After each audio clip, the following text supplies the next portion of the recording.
Simón Cireneo, tercera caída de Jesús. Llegaron a la puerta de una muralla vieja interior de la ciudad. Delante de ella hay una plaza, de donde parten 3 calles. En esa plaza, Jesús, al pasar sobre una piedra gruesa, tropezó y cayó. La cruz quedó a su lado y no se pudo levantar.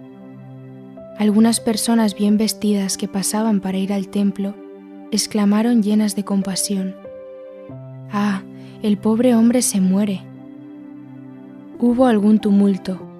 No podían poner a Jesús en pie y los fariseos dijeron a los soldados: «No podremos llevarlo vivo si no buscáis un hombre que le ayude a llevar la cruz». Vieron a poca distancia a un pagano llamado Simón Cireneo, acompañado de sus 3 hijos, que llevaba debajo del brazo un haz de ramas menudas, pues era jardinero y venía de trabajar en los jardines situados cerca de la muralla oriental de la ciudad. Estaba en medio de la multitud, de donde no podía salir, y los soldados, habiendo reconocido por su traje que era un pagano y un obrero de clase inferior, le tomaron y le mandaron que ayudara al Galileo a llevar su cruz. Primero rehusó, pero tuvo que ceder a la fuerza. Sus hijos lloraban y gritaban, y algunas mujeres que los conocían los recogieron. Simón sentía mucho disgusto y repugnancia a causa del triste estado en que se hallaba Jesús y de su ropa toda llena de lodo. Mas Jesús lloraba y le miraba con ternura. Simón le ayudó a levantarse, y al instante los alguaciles ataron sobre sus hombros uno de los brazos de la cruz. Él seguía a Jesús, que se sentía aliviado de su carga. Se pusieron otra vez en marcha. Simón era un hombre robusto de 40 años. Sus hijos llevaban vestidos de diversos colores. 2 eran ya crecidos. Se llamaban Rufo y Alejandro. Se reunieron después a los discípulos de Jesús. El tercero era más pequeño, y lo he visto con San Esteban aún niño. Simón no llevó mucho tiempo la cruz sin sentirse penetrado de compasión.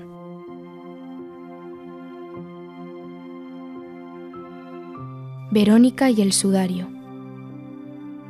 La escolta entró en una calle larga que torcía un poco a la izquierda y que estaba cortada por otras transversales.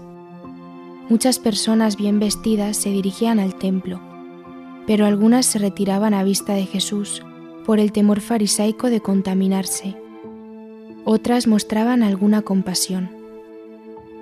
Habían unos 200 pasos desde que Simón había empezado a ayudar a Jesús a llevar la cruz, cuando una mujer de elevada estatura y de aspecto imponente, llevando de la mano a una niña, salió de una hermosa casa situada a la izquierda y se puso delante. Era Serafia, mujer de Sirac, miembro del consejo del templo, que más tarde fue llamada Verónica, de Vera e Icon, que significa verdadero retrato, a causa de lo que hizo ese día. Serafia había preparado en su casa un excelente vino aromatizado con la piadosa intención de dárselo a beber al Señor en su camino de agonía. Salió a la calle cubierta con su velo. Tenía un lienzo sobre sus hombros. Una niña de 9 años que había adoptado estaba a su lado y escondió al acercarse la escolta el vaso lleno de vino. Los que iban delante quisieron rechazarla, mas ella se abrió paso en medio de la multitud, de los soldados y de los alguaciles. Llegó hasta Jesús, se arrodilló y le presentó el lienzo extendido, diciendo: «Permitidme que limpie la cara de mi Señor». El Señor tomó el paño, lo aplicó sobre su cara ensangrentada y se lo devolvió, dándole las gracias. Serafia, después de haberlo besado, lo metió debajo de su manto y se levantó. La niña alzó tímidamente el vaso de vino hacia Jesús, pero los soldados no permitieron que bebiera. La osadía y la prontitud de esta acción habían excitado un movimiento en la multitud, por lo que se paró la escolta cerca de 2 minutos, y entonces Verónica había podido presentar el sudario. Los fariseos y los alguaciles, irritados por esta parada y sobre todo por este homenaje público rendido al Salvador, pegaron y maltrataron a Jesús mientras la Verónica entraba en su casa. Apenas había penetrado en su cuarto, extendió el sudario sobre la mesa que tenía delante y cayó sin conocimiento. La niña se arrodilló a su lado llorando. Una amiga que venía a verla la halló así al lado de un lienzo extendido en que la cara ensangrentada de Jesús se veía estampada de un modo maravilloso. Se sorprendió de este espectáculo, la hizo volver en sí y le mostró el sudario, delante del cual ella se arrodilló llorando y diciendo: «Ahora puedo morir feliz, pues el Señor me ha dado un recuerdo de sí mismo». Este sudario era de lana fina, 3 veces más largo que ancho, y se llevaba habitualmente alrededor del cuello. Era costumbre ir con un sudario semejante a socorrer los afligidos o los enfermos y limpiarles la cara en señal de dolor o de compasión. Verónica guardó siempre el sudario a la cabecera de su cama. Después de su muerte fue para la Virgen y después para la Iglesia por intermedio de los apóstoles. Serafia era prima de Juan Bautista, pues su padre y Zacarías eran hijos de 2 hermanos. Cuando María, a la edad de 4 años, fue llevada a Jerusalén para formar parte de las vírgenes del templo, Joaquín y Ana se hospedaron en casa de Zacarías. Se hallaba en ella Serafia, que tenía lo menos 5 años más que la Virgen, y asistió a su casamiento con San José. Era también parienta del viejo Simeón, que profetizó entonces la presentación de Jesús en el templo, y estaba unida con sus hijos desde su infancia. Estos tenían, como su padre, un vivo deseo de la venida del Mesías, y también lo tenía Serafia. Cuando Jesús, a la edad de 12 años, se quedó en Jerusalén para enseñar en el templo, Serafia, que estaba todavía soltera, le enviaba su comida a una pequeña posada a 1/4 de legua de Jerusalén, en que permanecía cuando no estaba en el templo, y a donde María, poco después de la Natividad, viniendo de Belén para presentar a Jesús en el templo, se había detenido 1 día y 2 noches en casa de 2 ancianos. Eran esenios que conocían a la Sagrada Familia. Esta posada era una fundación para los pobres. Jesús y los discípulos venían con frecuencia a alojarse en ella. Serafia se casó tarde. Su marido, Sirac, era descendiente de la casta Susana. Era miembro del consejo del templo. Al principio era muy opuesto a Jesús, y su mujer tuvo mucho que sufrir de él a causa de su amor al Salvador. José de Arimatea y Nicodemo lo redujeron a mejores sentimientos y permitió a Serafia que siguiera a Jesús. En el juicio en casa de Caifás se declaró en favor de Jesús con José y Nicodemo, y como ellos se separó del Sanedrín. Serafia era una mujer de más de 50 años. En la entrada triunfal del Domingo de Ramos, la vi desatar su velo y echarlo en el camino por donde pasaba el Salvador. Este mismo velo fue el que presentó a Jesús en esta marcha todavía más triunfante para limpiarle el rostro adorable y que le hizo dar, a la que lo poseía, el nuevo nombre de Verónica. Cuarta y quinta caída de Jesús. La escolta estaba todavía a cierta distancia de la puerta situada en la dirección del sudoeste. Se pasa debajo de una bóveda, por encima de un puente y debajo de otra bóveda.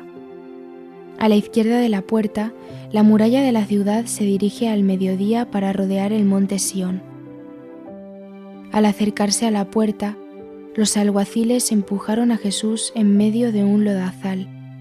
Simón el Cireneo, en su intento de evitar el lodazal, ladeó la cruz, causando la cuarta caída de Jesús, esta vez en el lodo. Entonces en medio de sus lamentos, dijo con voz inteligible: «Ah, Jerusalén, cuánto te he amado. He querido juntar a tus hijos como una gallina junta a sus polluelos debajo de sus alas, y tú me echas tan cruelmente fuera de tus puertas».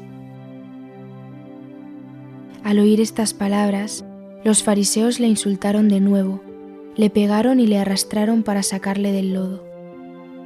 Simón Cireneo se indignó tanto de ver esta crueldad que exclamó: «Si no cesáis en vuestras infamias, dejo la cruz, aunque me matéis a mí también».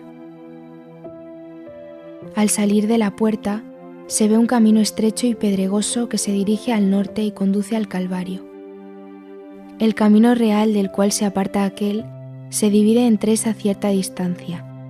El uno tuerce a la izquierda y se dirige a Belén por el valle de Sión. El otro se dirige al occidente y conduce a Emaús y a Jope. El tercero da la vuelta al Calvario y concluye en la puerta del ángulo que conduce a Betsur. Desde esta puerta por donde salió Jesús se puede ver la de Belén. Habían puesto en el sitio donde empieza el camino del Calvario, sobre un palo, una tabla anunciando la condenación a muerte de Jesús y de los dos ladrones. En el ángulo de este camino había una multitud de mujeres que lloraban y gemían. Eran vírgenes y pobres mujeres de Jerusalén con sus niños que habían ido delante. Otras habían venido para la Pascua de Belén, de Hebrón y de los lugares vecinos. Jesús desfalleció, pero no cayó al suelo, porque Simón dejó la cruz en tierra, se acercó a él y le sostuvo. Esta es la quinta caída de Jesús debajo de la cruz. A vista de su cara tan desfigurada y tan llena de heridas, comenzaron a dar lamentos y, según la costumbre de los judíos, le presentaron lienzos para limpiarse el rostro. El Salvador se volvió hacia ellas y les dijo: «Hijas de Jerusalén, no lloréis por mí, llorad por vosotras mismas y por vuestros hijos, pues vendrá un tiempo en que se dirá: felices las estériles y las entrañas que no han engendrado, y los pechos que no han criado. Entonces empezarán a decir a los montes: caed sobre nosotros, y a las alturas: cubridnos. Pues si así se trata a la madera verde, ¿qué será con la seca?». Se pararon en este sitio. Los que llevaban los instrumentos del suplicio fueron al monte Calvario, seguidos de 100 soldados romanos de la escolta de Pilato, que le seguían de lejos. Al llegar a la puerta, se volvió al interior de la ciudad.